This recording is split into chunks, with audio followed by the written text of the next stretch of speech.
নবী আমি হলাম এমন এক যুবক, আমি কাফন চুরি করে করে, আমি লাশের কাফন চুরি করে করে আমার জিন্দেগিটা চালাই। আমার জীবিকা নির্বাহের মাধ্যম হলো জ্যান্ত করে পূর্ণ যখনই লাশটা কবর দেওয়া হয়, আমি ওই কবর খনন করে করে কবর থেকে লাশটাকে উলঙ্গ করে কাফন নিয়ে এসে মার্কেটে আমি বিক্রি করি, আর ওই টাকা দিয়ে আমি আমার জিন্দেগি চালাই। তবে আজ থেকে কয়েকদিন আগে যখন আমি এক কবরের মধ্যে প্রবেশ করে ফেললাম, ওই কবরের মধ্যে প্রবেশ করার পর আমি তাকায়া দেখলাম, যখন আমি ওই কবরের মধ্য থেকে কাফনটা চুরি করার জন্য লাশ থেকে কাফনটা খুলে ফেললাম, হুজুর আমি তাকায়া দেখি এক যুবতীর লাশ। আমি লাশটা দেখে আর নিজেকে ধরে রাখতে পারি নাই, শয়তানের প্ররোচনায় পড়ে গেলাম। এমন এক যুবতীর সাথে জেনা না করে আমি পারলাম না।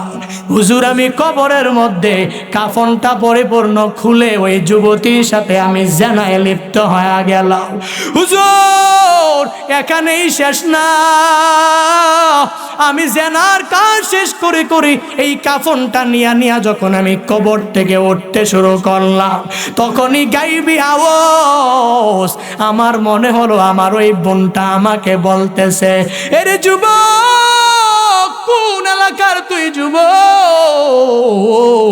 বিন্দু মাত্র পরিমাণ ভয় কি তোর মাঝে নাই? আমার পরিবার আত্মীয় স্বজনেরা আমাকে এখানে রেখে গিয়েছে, কত সুন্দরভাবে গোসল দিয়া আমাকে পবিত্র, কত দামি কাফনের কাপড় দিয়ে আমাকে এখানে রেখে গিয়েছে। কাল কিয়ামতের ময়দানে আমি সবার সাথে পবিত্র অবস্থায় উঠবো, এজন্যই রেখে গিয়েছে। ওরে যুবক তুই আমার সাথে কেমন কাজটা করে ফেললি? এতগুলো লাশ, এই লাশের মাঝে তুই আমাকে অপবিত্র অবস্থায় রেখে রেখে কোথায় যাও? ওই যুবক ডাক দিয়া বলে, পয়গম্বর আমার গুনাহ এত বড়, আমি ওই কবর থেকে আসার পরে আমার মনে চিন্তা ঢুকে গেল আমি আর কাফন চুরি করব না। ও পয়গম্বর আমি আর কাফন চুরি করতে কবরে যাব না, কিন্তু আমার একটাই ভয়, আল্লাহ আমাকে মাফ করবে কি করবে না? নবী আমার বলেন, এর যুবক তোমার গুনাহের পরিমাণ কি এত বড়?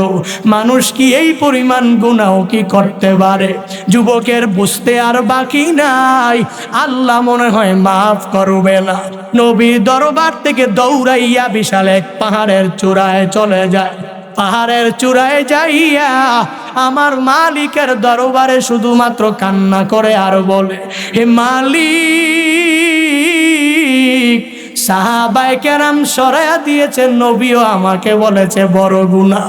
ও আল্লাহ তুমি তো আমাকে বানিয়েছো,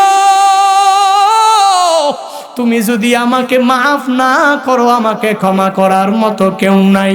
সাইয়্যিদুল ইস্তিগফারের মতো ওই বড় দোয়া যখন ওই যুবক করতে থাকে, আল্লাহুম্মা আনতা রাব্বি লা ইলাহা ইল্লা আনতা খলাকতানি ওয়া আনা আবদুক ওয়া আনা আলা আহাদিক ওয়া ওয়াদিকা মাস্তাতআতু আউযু বিকা মিন শাররি মা সানাতু আবুউ লাকা বিনি'মাতিকা আলাইয়া আবুউ যামবি বিজাম্বি ফাগফিরলি ফাইন্নাহু লা ইয়াগফিরুয যুনুবা ইল্লা আনতা। ওই যুবক শুধুমাত্র আল্লাহর দরবারে এই বলে কান্না করে, হে মালিক আমি জানি আমার গুনাহের পরিমাণ অনেক বড়, তো আল্লাহ তুমি তো আমাকে সৃষ্টি করেছো, তুমি যদি মাফ না করো আমার মাফ করার যার কোনো জায়গা নাই, আমাকে ক্ষমা করার মতো অ্যাবিলিটি কারো মাঝে নাই। ও আল্লাহ তুমি তো তোমার বান্দাকে বানিয়েছো, ও আল্লাহ তুমি তো তোমার বান্দাকে মাফ করে দিবা। 40 দিন ওই যুবক পাহাড়ে চূড়ায় দাঁড়ায় দাঁড়ায় কান্না করে। আল্লাহ দেখে কি দেখে না? আল্লাহ বলেন, ও জিবরাইল যা যা আমার নবীর কাছে গিয়া জানা দে, নবীকে দুইটা প্রশ্ন করবি, তিনবারের সময় ক্ষমার কথা জানা দেবে। জিবরাইলকে আল্লাহ তাআলা যখন আদেশ দিয়া দিল, জিবরাইল আমার নবীর কাছে এসে রহমাতুল লিল আলামিনকে এক নম্বরে প্রশ্ন করে, পয়গম্বর আপনি বলেন এ বিশাল আসমান আর জমিন কে বানিয়েছে? নবী আমার বলেন, আসমান আর জমিন আল্লাহ বানিয়েছেন। আবার প্রশ্ন করেন, ও পয়গম্বর আসমান আর জমিনের উপরে নিচে সব জায়গায় যারা আছে এদের প্রত্যেকের রজ্জাক কে? এদের প্রত্যেকের রিজিক দাতা কে? এই কথা বলার পরে নবী জবাব দিলেন, আমি সহ যারা এই দুনিয়াতে আছে সবার রিজিকের ব্যবস্থা আল্লাহ করেন। জিবরাইল বলেন, নবী আমার, যে আল্লাহ আসমান বানাইলেন জমিন বানাইলেন, যে আল্লাহ আসমান আর জমিনের নিচে উপরে আর আসমানের নিচে থাকা সব মানুষের চতুষ্পদ সব জন্তুর রিজিকের ব্যবস্থা যে মালিক করতে পারেন, ওই মালিক কি তার ওই বান্দাকে মাফ করতে পারে না?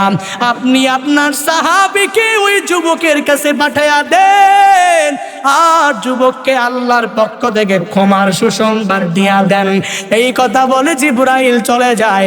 নবী আমার এক সাহাবীকে পাঠায়, ওই সাহাবীকে বলেন, ও সাহাবী যাও যাও মুখ পাহাড়ের উপরে এক যুবক তাকায়া দেখবা মালিকের দরবারে কান্না করে, শুধুমাত্র গুনাহ মুক্ত জিন্দেগি পাওয়ার জন্য কান্না করে।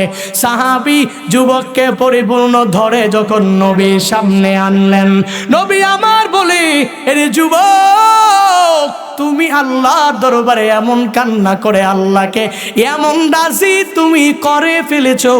একটু আগে জিবরাইল আমার কাছে এসেছিল, জিবরাইল আসিয়া আমাকে দুইটা প্রশ্ন করে জানায়া দিয়েছে, আমার রব তোমার জিন্দেগীর সব গুনাহ মাফ করে দিয়েছে। আল্লাহ পারে কি পারে না? বান্দা ওই যুবকের মতো গুনাহ তো আমি করি নাই, ওই যুবকের মতো এত বড় গুনাহ তো তুমি করো নাই। আল্লাহ যদি তাকে মাফ করতে পারে, আমাকে পারবে কি পারবে না বলেন? আল্লাহ যদি তাকেও মাফ করে দিতে পারে, ওই আল্লাহ এখনো আছেন না নাই? এই জন্য বান্দা তাওবা করার কোনো বিকল্প নাই, সর্বাবস্থায় তাওবা করে নাও। আল্লাহর কাছে বারংবার মুনাজাতে বলো, হে মালিক আমি আমার জিন্দেগিতে এমন কোনো গুনাহ নাই করি নাই, ও আল্লাহ আমার এই গুনার খবর তো মা জানে না, আমার গুনার খবর বাবা জানে না, আমার গুনার খবর আত্মীয় স্বজনরা জানে না, তুমি তো সব জানো। ও আল্লাহ তুমি আমাকে মাফ করে দাও। আল্লাহ বলেন, ইল্লা মান তাবা ওয়া আমানা ওয়া আমিলা আমালান সালিহা ফাউলাইকা ইউবাদদিলুল্লাহু সাইয়্যাতিহিম হাসানাত ওয়া কানাল্লাহু গফুরার রহিমা। আল্লাহ বলেন, জিন্দেগিতে গুনাহ করেছো, যত নাফরমানি করেছো, ইল্লা মান তাবা যদি এসে তাওবা করতে পারো, ও আমানা পুনরায় ঈমান আনতে পারো, ও আমিলা আমালান সালিহান যদি আবার আমলে সালেহ চালু করতে পারো, আমি রব তোমার জন্য এত মায়াবান তোমার জন্য হয়ে যাব। আল্লাহ বলেন, রে গোলাম তুই এক নম্বরে তাওবা করলি, দুই নম্বরে ঈমান আনলি, তিন নম্বরে আবার আমলে সালেহ গুলো চালু করার কারণে তোর জিন্দেগীর সব গুনাহগুলো আমি আল্লাহ মাফ করি, পরিসমাপ্তি ঘটাবো না। আমি আল্লাহ জিন্দেগীর গুনাহগুলোকে নেক দিয়া পরিবর্তন করে দিব। ইয়া ইলাহি তো মেরা গফফারু হায়, ইয়া ইলাহি তো মেরা सत्तारो है, या इलाही तो मेरा माबूद है, या इलाही तो मेरा माशूक है, या इलाही तो मेरा हन्नान है, या इलाही तो मेरा मन्नान है। আল্লাহর কাছে তাওবা করে নাও আর বান্দা ওলিয়ে কামেল হওয়ার জন্য আজকের এই মাহফিল থেকে পরিপূর্ণ শিক্ষা নিয়া বাড়িতে যাও। 1 নাম্বার ঈমানটাকে মজবুত করে সর্বাবস্থায় চলবা। 2 নাম্বার বান্দা সর্বাবস্থায় নেক আমল চালু করে দিবা। 3 নাম্বার গুনাহ মুক্ত জিন্দেগিটা গঠন করার চেষ্টা করবা। যদি কেউ বলে গুনাহ করার জন্য গুনাহের দিকে ডাকে, তাকে বন্ধু মনে করবা না। যদিও মনে করো দুনিয়ার বন্ধু, সে আসল বন্ধু না, বরং যে তোমাকে নামাজে ডাকবে তাকে বন্ধু বানাবা। যে তোমাকে রোজা রাখার জন্য আদেশ দিবে তাকেই বন্ধু বানাবা। যেই লোকটা 5 ওয়াক্ত নামাজ পড়ে তাকেই ধরে ধরে বন্ধু বানাবা। যেই লোকটা রোজা রাখে 30টা তাকেই তো বন্ধু বানাবা। যেই লোকটা মিথ্যা বলে না তাকেই তুমি তোমার বন্ধু বানাইবা। যেই লোকটা চুগলখড়ি করে না তাকেই তুমি তোমার বন্ধু বানাইবা। যেই লোকটা গীবত করে না তাকেই তুমি তোমার বন্ধু বানাইবা। যেই লোকটা শাখায়াত করে না তাকেই তুমি তোমার বন্ধু বানাইবা। এক কথায় তুমি ওই লোকটাকে বন্ধু বানাও যেই লোকটা জিন্দেগিতে কোনো গুনাহের ধারে কাছেও যায় নাই। আর ওই লোকটাকে ধরে ধরে তার সুহবত নিয়ে যদি তুমি চলতে পারো, ভালোর সাথে থাকলে খায় ভালোর পান, খারাপের সাথে যদি থাকো কাটবে তোমার 2 কান। ভালো তোমাকে ধরে ধরে নিয়ে নামাজের মুসল্লায় দাঁড় করায়া দিবে, আর ওই খারাপ লোকটা তোমাকে নামাজে আনবে তো দূরের কথা, তোমাকে নামাজ থেকে নিয়ে চা দোকানের আড্ডায় বসায়া দিবে, ঠিক কিনা? এজন্য ভালোর সাথে থাকবো, ভালো মানুষের সোহবত নিয়ে চলার চেষ্টা করবো, পারবো তো ইনশাআল্লাহ। আল্লাহ তাআলা আমাদের প্রত্যেককে, বক্তা শ্রোতা সবাইকে তৌফিক দান করুন। আরো জোরে পড়ে। রাগ করেছেন? কষ্ট পেয়েছেন? আপনি কি ওই যুবকের মতো এত বড় গুনাহ করেছেন? আমার মনে হয় না। এত বড় গুনাহ করার পরেও যদি আল্লাহ মাফ করে দিতে পারে, কোনো কিসসা নিজে বানায়া বানায়া বলি নাই। তামবিহুল গাফিলিন একটা কিতাব আছে, ফকিহ আবুল্লাহ সমরকন্দি রাহিমাহুল্লাহু তাআলা এই তামবিহুল গাফিলিন লিখেছেন। এই তামবিহুল গাফিলিনের মধ্যেই এই ঘটনার সুন্দরভাবে উল্লেখ রয়েছে। বিশাল তাওবাকারীদের জন্য, গুনাহ কর্মেওয়ালা বান্দার জন্য বিশাল এক প্রতিদান হিসাবে এই ঘটনা। যদি শিক্ষা নিয়ে বাড়িতে যেতে পারি তো আমি মাওলার কাছে ফিরে যেতে পারবো। আমার কত বড় গুনাহ, তো আমার গুনার কাছে আল্লাহর রহমত অনেক অনেক বড়, রহমতের কাছে গুনাহটা অনেক ছোট, ঠিক কিনা? এজন্য আল্লাহর কাছে তাওবা করি। আল্লাহ, আমরা ইতিপূর্বে রোজা রাখি নাই, আল্লাহ আমরা ইতিপূর্বে নামাজ পড়ি নাই, আল্লাহ ইতিপূর্বে নেক আমল করি নাই, সামনে যতদিন বেঁচে থাকবো আর নামাজ কাজা করব না, আল্লাহ সামনে যতদিন বেঁচে থাকবো আর রোজা বাদ দিব না, আল্লাহ সামনে যতদিন বেঁচে থাকবো আর জেনা করব না, আল্লাহ সামনে যতদিন বেঁচে থাকবো আর কোনো সগীরা কাবিরা গুনাহের দিকে যাব না, আল্লাহ সামনে বেঁচে থাকবো তো মিথ্যা বলার কোনো প্রয়োজন নাই, আল্লাহ সামনে যতদিন বেঁচে থাকবো আমি গীবত করব না, শেখায়াত করব না, চুগলখড়ি করব না, পারবো তো ইনশাআল্লাহ? যুবক ভাইরা পারবেন তো ইনশাআল্লাহ? আল্লাহ এই ভাইদেরকে তুমি কবুল করে নাও। জোরে পড়েন। আজকে একটা ভিডিও দেখে আমার খুব ভালো লেগেছে। এই যে ঈদ গেল না, ঈদুল ফিতর, মাঝে মাঝে কষ্ট লাগে। আমি প্রত্যেকটা যুবককে জান দিয়ে মহাব্বত করি, এবং প্রবাসে যাওয়ার পরেই সৌদি আরবের 15 দিনে আমার আশপাশে প্রবাসী অনেক যুবক ছিল। তা আমি একদিন প্রশ্ন করলাম, বয়স এত কম তোমার? সে বাইতুল্লাহর পাশে এক ফন্দকে সে ডিউটি করে, একটা হোটেলে সে ডিউটি করে, 10 ঘন্টা ডিউটি তার। তা তাকে বললাম, তুমি এত ছোট মানুষ, অনেক ছোট, প্রবাসে থাকে, বিবাড়িয়াতে বাড়ি। আমার কথা যখন শুনছে দৌড়ে আসছে, আমার ফন্দক সার্চ করে অনেক কষ্ট করে পেজ থেকে নাম্বার টাম্বার নিয়ে দেখা করো, বড় সব। তো একদিন অনেকগুলো যুবক হয়ে, আমি বললাম কারণ কি, এত যুবক সামনে কেন? আমার মুরব্বী টুরব্বী কেউ নাই, বয়স্ক টয়স্ক আমার থেকে বড় আর কেউ নাই, সব সমবয়সী হলে কেমনে হবে? হুজুর প্রবাসে এমন কোন যুবক নাই আপনার বয়ান শুনে। প্রবাসের প্রত্যেকটা যুবক আপনার জন্য বড় পাগল, এরা অনেক বয়ান শুনে, আপনার অনেক বয়ান শুনে। এবং আমিও খেয়াল করেছি, মসজিদে নববীতে আমি নবীর রওজায় সালাম দিব, এমন অবস্থায় ওই জায়গায় গিয়ে দিই বিশাল এক যুবকদের টিম। কোথেকে আসছো? হুজুর রিয়াদ থেকে আসছি। বাড়ি কোথায়? হুজুর বিবাড়িয়া। বিবারিয়াতে বাড়ি, এরা অনেকগুলো যুবক একসাথে রিয়াদ থাকে। তো এখানে নবীজি রওজায় সালাম দেওয়ার জন্য এসেছে, সব একসাথে দেখা করছে। তো যুবকদেরকে একসাথে নিয়ে জিজ্ঞেস করলাম কারণ কি? বলে আপনাকে তো অনেক ভালোবাসে। কারণ কি? আপনি তো আমাদের মতো বয়স, কিছু কিছু কথা বলেন আমলের কথা, এগুলো শুনে শুনে কিছু আমল করার চেষ্টা করি। ও এখনো আমার দেখাইলো আমাকে ইউটিউবে, দেখেন আপনার প্রত্যেকটা বয়ান ডাউনলোড, নিজে অনেক উৎসাহ পেলাম যে এই যুবকদের জন্য আমার এই কথাগুলো চির অম্লান হয়ে থাকবে। আমি থাকবো না আমার এই আমলের কথা যুবক শুনে শুনে আমল, আমি থাকবো না আমার এই বয়সে এক যুবকের কথা শুনে আরেকটা যুবক বয়সী সে পরিপূর্ণ নামাজের দিকে যাওয়ার জন্য উদ্বুদ্ধ হবে, নিজের মধ্যে উৎসাহ উদ্দীপনা সৃষ্টি হবে। হায় হায়, এর থেকে বড় কামালিয়াত আর কি আছে? এজন্য তো বলি, আজকে বিষয়টা দেখে খুব খারাপ লাগলো। আমাদের এলাকায়ও এরকম অনেক ঘটনা ঘটে। ঈদের দিনে অনেকে ওই যে পিক আপ নিয়ে আর 2-3টা ডেস্কের বক্স টক্স নিয়ে যত ডিজে গান বাজায় আর সে ঈদ উদযাপন আছে না নাই? কিন্তু ভালো লাগার বিষয় হলো ভিডিওটা দেখার পরে খুব ভালো লাগছে। যুবক মানুষ, মুসলমানদের যুবক, এলাকার ধর্মপ্রাণ কিছু মুসলমান থাকে না, যাদের ইসলামের প্রতি যাদের নিবেদিত প্রাণ, ইসলামকে মহব্বত করে, দেখলাম যে কয়েকজন ধইরা বাঁশ নিয়ে এমন পিটা, নাও পিক আপ থেকে নাও, দেখেন অনেকে সোশ্যাল মিডিয়ায় ভিডিওটা দেখেছে, খুব ভালো লেগেছে আমার। সাবধান, শুধু ঈদ না, আপনার যে কোনো অনুষ্ঠানে আপনি কেন গান বাদ্য, কিংবা কেন আপনি এই 2-3টা এই ডেক্স ম্যাক্স নিয়ে বাজাতে হবে কেন? এত বেশি মন চায় তো হলে টিউনের গান অভাব নাই, বাজান। এত বাজাইতে মন চায়, ইসলামের সঙ্গীত অভাব নাই, বাজান। আপনি পয়সা পয়সা বাজান, শোনেন। কিন্তু কেন KGF এর গান বাজাতে হবে? কেন আপনার বিভিন্ন অশ্লীল গানগুলো শুনতে হবে কেন?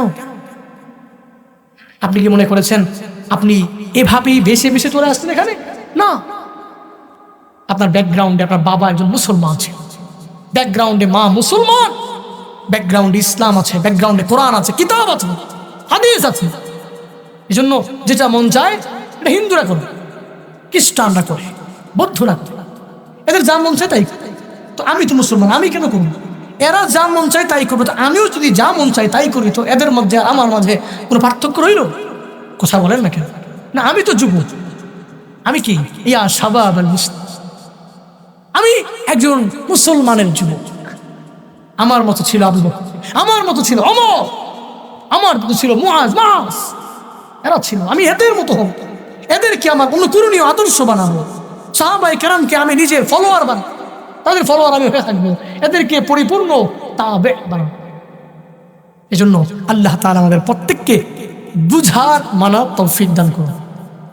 কোনো সময় বিয়ে টিয়ে যা হবে, অনুষ্ঠান যা হবে, ট্যাক্সের বাজানো যাবে।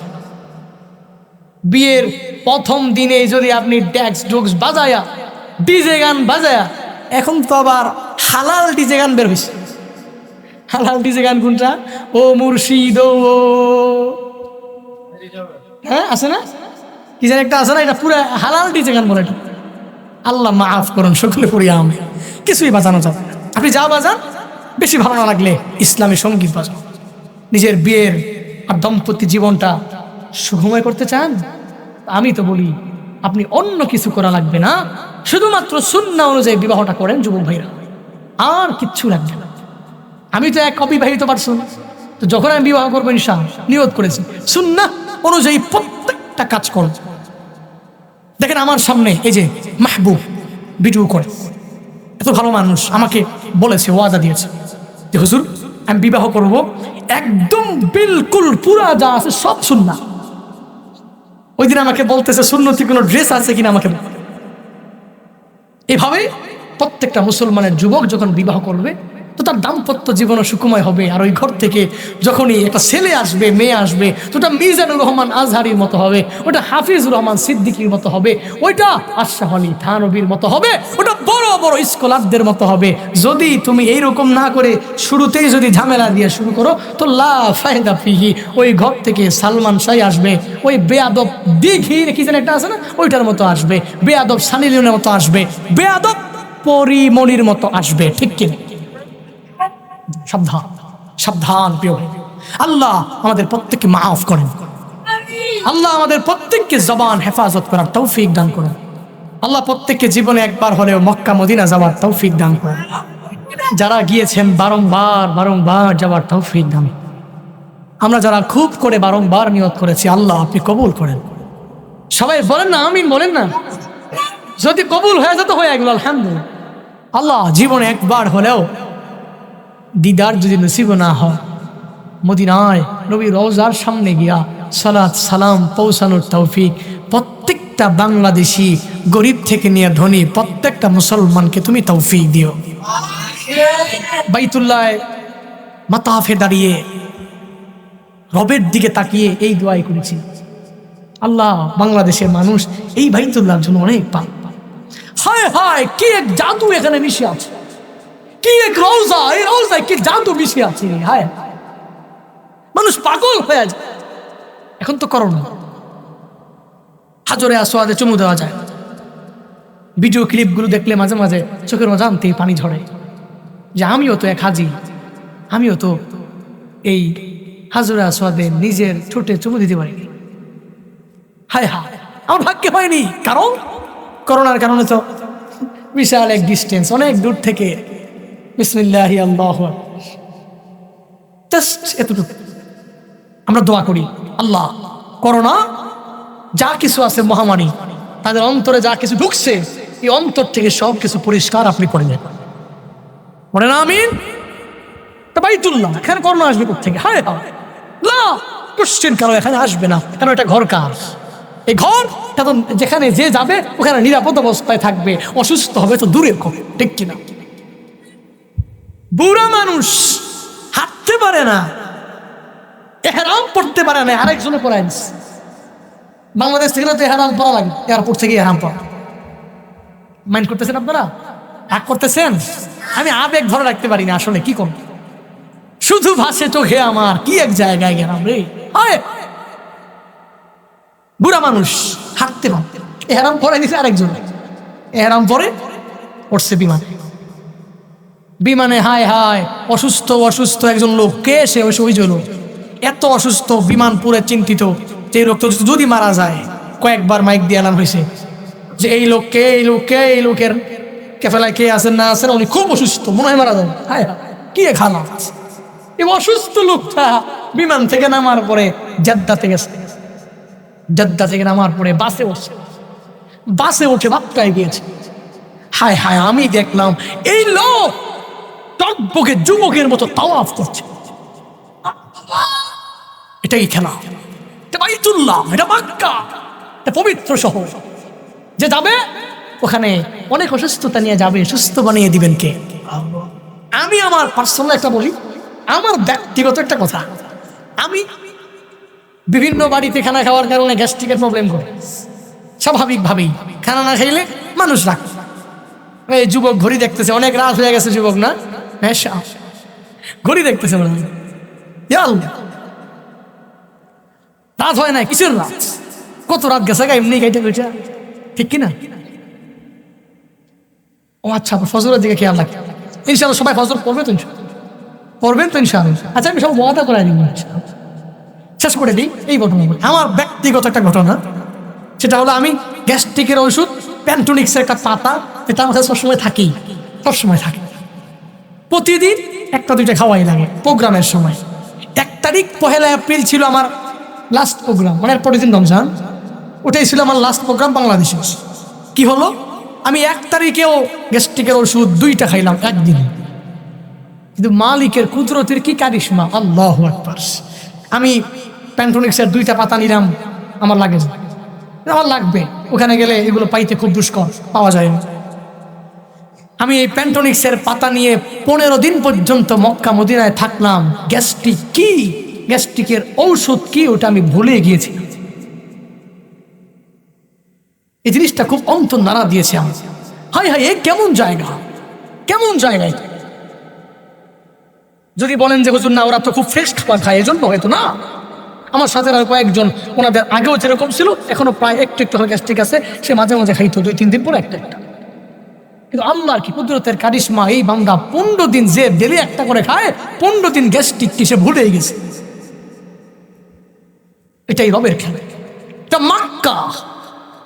ওখানে আপনি যাবেন তবে সুস্থ হয়ে যাবেন, ওখানে আপনি যাবেন তো মনে হবে রহমত সরাসরি আসমান থেকে নাজিল হচ্ছে। আল্লাহ বারংবার যাওয়ার তৌফিক বলেন আমিন। আলহামদুলিল্লাহি রাব্বিল আলামিন والصلاة والسلام على سيد الأنبياء والمرسلين وعلى آله وأصحابه أجمعين يا أرحم الراحمين يا أرحم الراحمين يا أرحم الراحمين اللهم اجعلني صبورا واجعلني شكورا واجعلني في عيني صغيرا وفي أعين الناس كبيرا اللهم اجعلنا من المستجابين للدعوات اللهم إنا نعوذ بك من زوال نعمتك اللهم إنا نسألك الجنة ونعوذ بك من النار اللهم إنا نعوذ بك من زوال نعمتك وتحول عافيتك وفجاءة نقمتك وجميع سخطك يا رب العالمين ربنا ظلمنا أنفسنا وإن لم تغفر لنا وترحمنا لنكونن من الخاسرين ربنا آتنا في الدنيا حسنة وفي الآخرة حسنة وقنا عذاب النار ربنا لا تؤاخذنا إن نسينا أو أخطأنا ربنا ولا تحمل علينا إصرا كما حملته على الذين من قبلنا ربنا ولا تحملنا ما لا طاقة لنا به واعف عنا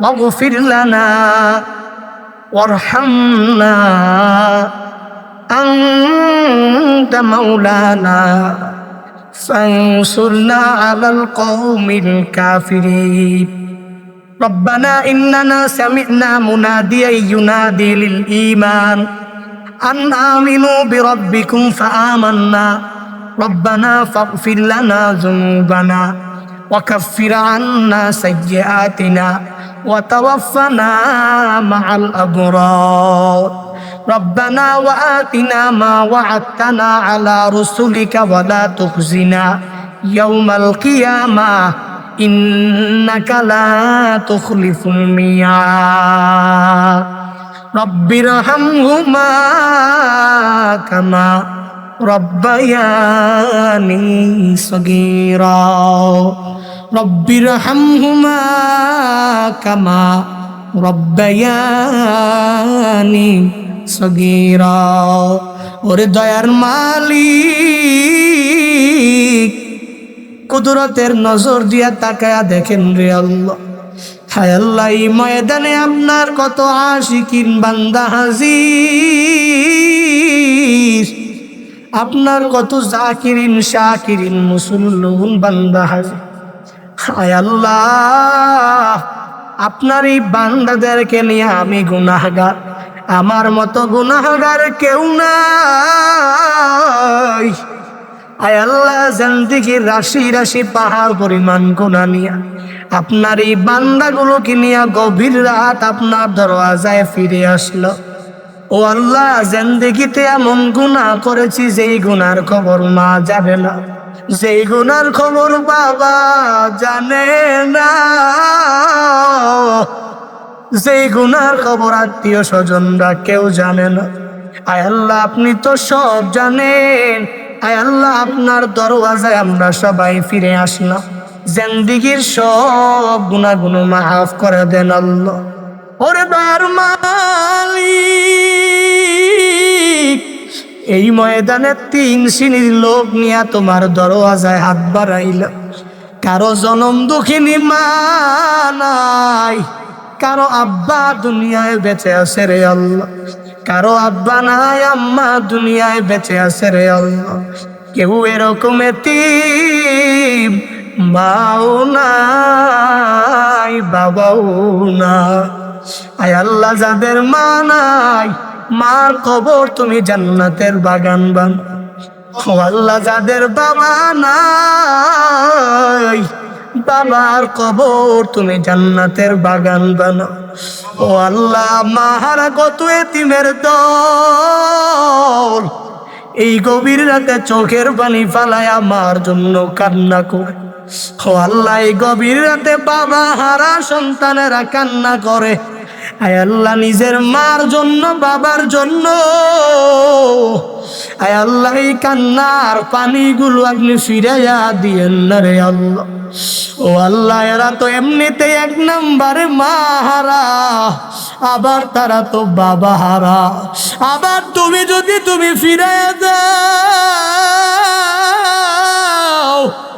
আয় আল্লাহ যাওয়ার মতো আর জায়গা নাই। আয় আল্লাহ তোমার দরওয়াজা ছাড়া আর কারো দরওয়াজা না। আয় আল্লাহ মাহারা সন্তানদেরকে পরিপূর্ণ ধৈর্য শক্তি দাও। আয় আল্লাহ মার কবর জান্নাতের বাগান বানাও। বাবাহারা সন্তানদেরকে ধৈর্য শক্তি দাও। আয় আল্লাহ বাবার কবর জান্নাতের বাগান বানা দাও। আমাদের যাদের আব্বা আম্মা বেঁচে আছেন, মা বাবার দোয়া নিয়ে চলার তৌফিক দান করুন। আয় আল্লাহ মা বাবার চেহারার দিকে তাকায়া কবুলিয়াত হজ উমরা কামাই করার তৌফিক দাও। আয় আল্লাহ মা বাবার হায়াতে বরকত বাড়ায়া দাও। আয় আল্লাহ মা বাবাকে আরো অনেক দিন মা বাবা বলে বলে পরাণ ঠান্ডা করার তৌফিক দাও। ওরে দয়ার রব, জীবনে একবার হলেও মক্কা মদিনা যাওয়ার তৌফিক দাও। যারা যেতে পারে নাই বারবার যাওয়ার তৌফিক দান করুন। আয় আল্লাহ কুদরতি খাজানা থেকে তুমি দিয়া দাও। আয় আল্লাহ মক্কা মুকাররমা মদিনা মুনাওয়ারা না দেখাইয়া আজকের একটা শ্রোতাকে ও মৃত্যু দিও না রে আল্লাহ। ওরে দয়ার মালিক, আজকের এই মসজিদের উদ্যোগের মাহফিলের আজকের এই মসজিদ তুমি কবুল করে নাও। আয় আল্লাহ এই মসজিদের ইমাম সাহেব খতিব সাহেবকে কবুল করে নাও। আয় আল্লাহ মুসল্লিদেরকে তুমি কবুল করে নাও। আয় আল্লাহ মসজিদের আন্ডারে যত মুসল্লিরা আছে সবাই যাতে করে 5 ওয়াক্ত নামাজ পড়ে মসজিদের হক আদায় করতে পারে। ও আল্লাহ তুমি সবাইকে সেই তৌফিক দান করো। আয় আল্লাহ মসজিদের অসম্পূর্ণ কাজ সম্পূর্ণ করার তৌফিক দাও। আয় আল্লাহ মসজিদের দোতলা কাজ সম্পূর্ণ করার তৌফিক দান করো। আয় আল্লাহ যারা যারা দান করেছেন, আয় আল্লাহ প্রত্যেকের দানগুলা তুমি কবুল করে নাও। মসজিদের শুরু লগ্ন থেকে আজ পর্যন্ত যারাই ক্ষুদ্র থেকে ক্ষুদ্র, বড় থেকে বড়, আয় আল্লাহ যে জেলায় নেই সহযোগিতা করেছেন প্রত্যেকের দানগুলা তুমি কবুল করে নাও। আজকের এই কথার উপরে আগে আমাকে তার উপর সবাইকে আমল করার তৌফিক দাও। রব্বানা তাকাব্বাল মিন্নি ইন্নাকা আনতাস সামিউল আলিম ওয়া তুব আলাইনা ইয়া মাওলানা